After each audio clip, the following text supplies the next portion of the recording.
ঈদের রাতটাও লাইলাতুল বারাতের মতো একটা দামি রাত। যে ব্যক্তি ঈদের রাত জেগে আল্লাহর ইবাদত করলো, তার অন্তর কখনো মরবে না। আর আমরা অনেকে রাত জেগে বদমাশি করি। ঈদ উপলক্ষে বহুগণ বেহায়াপনা, বেলেল্লাপনা, অশ্লীল, অনৈতিক, নিষিদ্ধ, গর্হিত হারাম কাজ আনুপাতিক হারে বেড়ে যায়। সংস্কৃতির নামে মুসলমান আল্লাহর নাফরমানি করতে পারে? ঈদ ইবাদত আমাদের একটা সংস্কৃতির অংশ, কিন্তু সেটা আল্লাহর ইবাদতের জিনজির থেকে মুক্ত নয়। আনন্দ, নিরানন্দ, সুখ, শান্তি সবকিছুতেই শরীয়তের নির্ধারিত সীমারেখা মানতে হবে, ঠিক না?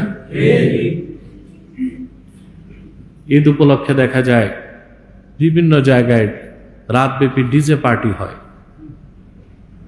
অথচ গাফেল মুসলমানদের জানা নাই, অধিকাংশ মুসলিমদের ঈদের রাতটাও লাইলাতুল বারাতের মতো একটা দামি রাত।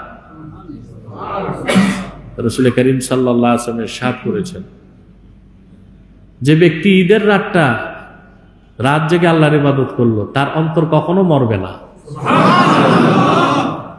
আর আমরা অনেকে রাত জেগে বদমাশি করি। কি করে? আপনি ঈদের কেনাকাটাটা একদিন আগে করেন, ঈদের রাতটা ইবাদতের জন্য রাখেন, ঠিক না? কিন্তু ঈদের রাতটা আমাদের অনেকের এশার নামাজটাও পড়া হয় না, কেনাকাটার ব্যস্ততা। মা বোনেরা মেহেন্দি, আলতা রাতভর এগুলো লাগাবে, সেমাই প্রস্তুত করবে, সবই করেন সীমা রেখে। আর যে গান বাদ্য যেগুলো করে যুবকগুলো, গান বাদ্য তো এখন আর শুধু গান বাদ্য না, এটা পাগলামি হয়ে গেছে। হ্যাঁ, বিশাল ডিব্বা বাক্স লাগিয়ে নাচানাচি, লম্ফ ঝম্ফ, হইচই, বিশ্রী, উৎকট, অশালীন আওয়াজ বের করা, কোথাও নারী পুরুষ সমানে নাচানাচি করে। এটা মুসলমানদের কালচার না, এটা হিন্দুদের পৌত্তলিক সংস্কৃতি মুসলমানের মধ্যে ঢুকানো হয়েছে।